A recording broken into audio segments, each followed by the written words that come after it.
विष्णु पुराण का स्वरूप तथा विषयानुक्रमणिका। श्री ब्रह्मा जी कहते हैं, वत्स सुनो, अब मैं वैष्णव महापुराण का वर्णन करता हूँ। इसकी श्लोक संख्या 23,000 है। ये सब पातकों का नाश करने वाला है। इसके पूर्व भाग में शक्ति नंदन पराशर जी ने मैत्रेय को 6 अंश सुनाए हैं।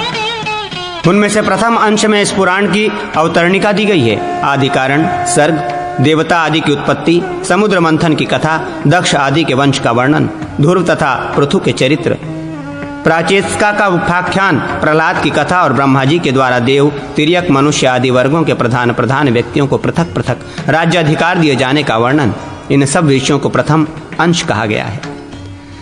प्रियव्रत के वंश का वर्णन, द्वीपों और वर्षों का वर्णन, पाताल और नरकों का कथन, 7 स्वर्गों का निरूपण, पृथक पृथक लक्षणों से युक्त सूर्य आदि ग्रहों की गति का प्रतिपादन, भरत चरित्र, मुक्ति मार्ग निर्देशन तथा निधाद एवं रिभु का संवाद, ये सब विषय द्वितीय अंश के अंतर्गत कहे गए हैं। मनवंतरों का वर्णन, वेद व्यास का अवतार तथा इसके बाद नरक से उद्धार करने वाला कर्म कहा गया है। सागर और और्व के संवाद में सब धर्मों का निरूपण, श्राद्ध कल्प तथा वर्णाश्रम धर्म, सदाचार निरूपण तथा माया मोह की कथा, ये सब विषय तीसरे अंश में बताया गया है, जो सब पापों का नाश करने वाला है। मुनिश्रेष्ठ, सूर्यवंश की पवित्र कथा, चंद्रवंश का वर्णन तथा नाना प्रकार के राजाओं का वृत्तांत चतुर्थ अंश के अंतर्गत है।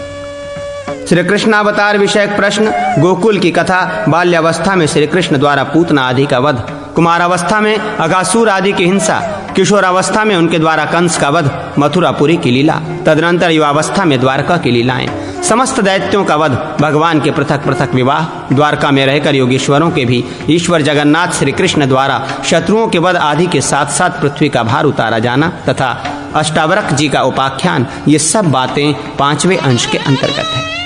कलयुग का चरित्र, 4 प्रकार के महाप्रलय तथा केशुध्वज के द्वारा खांडिक के जनक को ब्रह्म ज्ञान का उपदेश इत्यादि विषयों को 6ठा अंश कहा गया है। इसके बाद विष्णु पुराण का उत्तर भाग प्रारंभ होता है, जिसमें शौनक आदि के द्वारा आदर पूर्वक पूछे जाने पर सूत जी ने सनातन विष्णु धर्मोत्तर नाम से प्रसिद्ध नाना प्रकार के धर्मों की कथाएं कही हैं। अनेकाएक पुण्यव्रत, यम नियम, धर्मशास्त्र, अर्थशास्त्र, वेदांत, ज्योतिष, वंशवर्ण के प्रकरण, स्रोत, मंत्र तथा सब लोगों का उपकार करने वाली नाना प्रकार की विद्याएं सुनाई हैं। ये विष्णु पुराण है, जिसमें सब शास्त्रों के सिद्धांत का संग्रह हुआ है।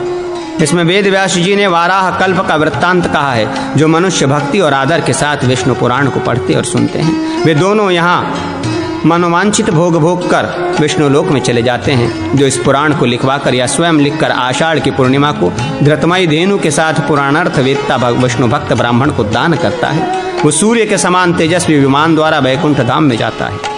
ब्राह्मण जो विष्णु पुराण की इस विषयानुक्रमणिका को कहता अथवा सुनता है, वो समूचे पुराण के पठन एवं श्रवण का फल पाता है।